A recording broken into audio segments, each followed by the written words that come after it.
Hello दोस्तों, आज हम बात करेंगे मैथ्स स्ट्रेटजी के बारे में। अगर आप यूपी पुलिस कांस्टेबल एग्जाम की तैयारी कर रहे हैं और मैथ में 25 प्लस स्कोर करना चाहते हैं, मतलब कभी कभी उत्तर प्रदेश पुलिस में 25 क्वेश्चन तक आ सकता है, कभी कभी 20-22, मतलब हम लोगों को मैक्सिमम 25 तक लेके चलना है कि इतना आ सकता है। तो वीडियो एंड तक जरूर देखना, क्योंकि मैं वो स्ट्रेटजी बताऊंगा जो मैंने खुद अप्लाई की थी और मैंने कई सारे एग्जाम में जो है मैथ में मैक्सिमम स्कोर किया है। मैथ्स पहले मेरा भी वीक था, लेकिन मैं वीक पे काम किया और मैथ्स में अच्छा स्कोर करने लगा। तो आप लोग वीडियो एंड तक जरूर देखना। सबसे पहले बात करेंगे कुछ लोगों का मैथ क्यों वीक होता है। उनकी पहली गलती ये होती है कि वो हर दिन एक चैनल बदलते रहते हैं कि मुझे इस चैनल से पढ़ना है, तो उस चैनल को बदल देते हैं, दूसरा चैनल पकड़ लेते हैं, किसी एक टीचर को नहीं पकड़ते, इसलिए उनका मैथ जो है वीक होता है। दूसरी गलती ये होती है कि लोग वीडियो देखते हैं लेकिन प्रैक्टिस नहीं करते, और यही उनकी सबसे बड़ी गलती होती है, और यही गलती सिलेक्शन रोक देती है। अब बात करते हैं उत्तर प्रदेश पुलिस कांस्टेबल में कौन कौन से चैप्टर होते हैं और किस चैप्टर से ज़्यादा प्रश्न आते हैं और किस चैप्टर से कम आते हैं। देखो, अभी हमारे पास लगभग 2 महीने प्लस समय है, पूरा चैप्टर एक बार पढ़ लेना है। तो चैप्टर की बात करें तो यहाँ पे परसेंटेज है, प्रॉफिट लॉस है, रेशियो प्रोपोर्शन है, टाइम एंड वर्क है, सिंपल इंटरेस्ट, कंपाउंड इंटरेस्ट, उसके बाद यहाँ पे time and distance, average, number system, simplification, DI, mensuration 2D और 3D हो गया आपका, ट्रेन हो गया। मतलब कुल मिला के अर्थमेटिक पोर्शन ज़्यादा होता है इसमें, और एडवांस पोर्शन केवल मेंसुरेशन होता है। लेकिन सबसे बड़ी ध्यान देने वाली बात है कि percentage, profit loss, ratio proportion, time and work, simple compound, simplification हो गया। यहाँ से लगभग प्रश्न ज़्यादा आते हैं। मतलब अभी हमारे पास टाइम है तो पढ़ना सब चैप्टर है। अब हम बात करते हैं मैथ को किस तरीके से पढ़ें। तो हमने कुछ स्टेप लिखे हैं, आप लोग इस स्टेप को ध्यान से देखना। स्टेप पहला, पहले आप सब अपना सोर्स फिक्स करें। तो पहले आप लोग अपना टीचर सेलेक्ट करें कि मुझे इस टीचर से पूरा मैथ एक बार पढ़ना है। और ये गलती मत करना कि हर दिन नया यूट्यूब टीचर बदलें, कि आज मुझे इस टीचर से पढ़ने हैं, 2-3 दिन पढ़े नहीं समझ में आया तो टीचर बदल दे। ऐसा कभी मत करना। मतलब एक टीचर पकड़ो और उससे पूरा सिलेबस कंप्लीट करो। स्टेप दूसरा, कॉन्सेप्ट वीडियो देखो, न कि सिर्फ आप वीडियो देख रहे हैं, उसको अच्छे से समझो कॉन्सेप्ट को। और अगर कोई सवाल समझ में नहीं आ रहा तो उस वीडियो को पॉज करो और फिर दोबारा जाके उसको समझो। और जब वीडियो ख़त्म हो जाए तो उसका पीडीएफ निकाल के नोट्स बनाओ। और सबसे बड़ी बात, जो आप वीडियो देख रहे हैं उसको देखने के लिए मत पढ़िए, उसको समझने के लिए पढ़िए कि टीचर क्या पढ़ा रहा है, उसको अच्छे से समझिए, तभी आप अच्छे से सवाल कर पाएंगे। नहीं तो जो टीचर पढ़ा रहा है उसको आप सवाल कर लेंगे, लेकिन अगर हल्का सा भी सवाल को बदल दिया जाए तो आप लोग नहीं कर पाएंगे। इसलिए कॉन्सेप्ट को अच्छे से समझो। स्टेप नंबर 3, नोट्स बनाओ। जैसे मान लीजिए परसेंटेज का 100 सवाल लगभग टीचर ने करा दिया, तो उसमें से 50 सवाल ऐसे लिखो, नोट्स बनाओ, ताकि अगर हम 50 सवाल को दोबारा रिवाइज करें तो हमारा 100 सवाल पूरी तरीके से रिवाइज हो जाए। इस तरीके से अपना नोट्स बनाओ, जिसे शॉर्ट नोट्स कहते हैं। और उस चैप्टर का जो फार्मूला टीचर ने बताया, उस फार्मूला को भी अच्छे से लिख के रिवाइज करो।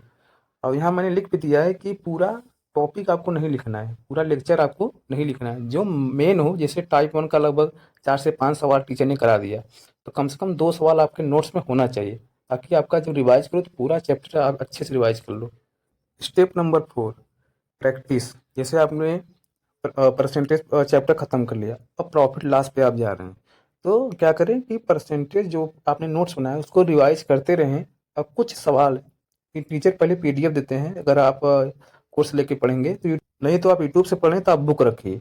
तो आप 50 से 60 क्वेश्चन पिछले चैप्टर जो आपने पढ़ा है उसको प्रैक्टिस करते रहें और अगला चैप्टर पढ़ते रहें। इस तरीके से आप कर सकते हैं।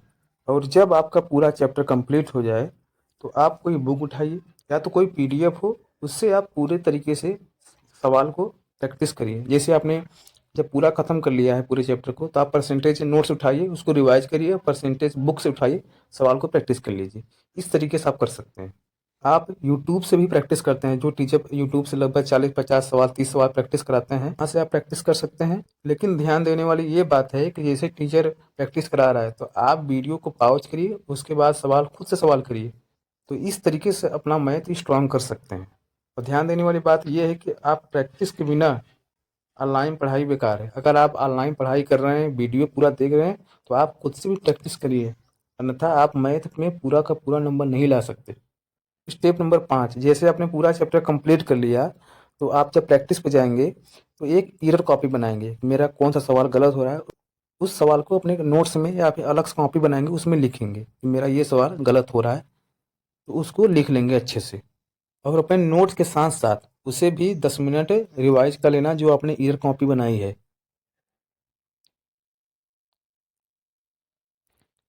क्योंकि उस कॉपी में आपने वही क्वेश्चन लिखेंगे जो आपको क्वेश्चन नहीं बना था। इसलिए नोट्स के साथ साथ उस कॉपी को भी मतलब ईयर कॉपी को भी रिवाइज करते रहना है। और ध्यान देने वाली बात यह है कि यही कॉपी आपको लास्ट टाइम जब आपका एग्जाम नज़दीक आएगा, तो यही कॉपी आपको सिलेक्शन दिलाएगी। कौन? नोट्स, और आपने जो ईयर कॉपी बनाई थी वही कॉपी।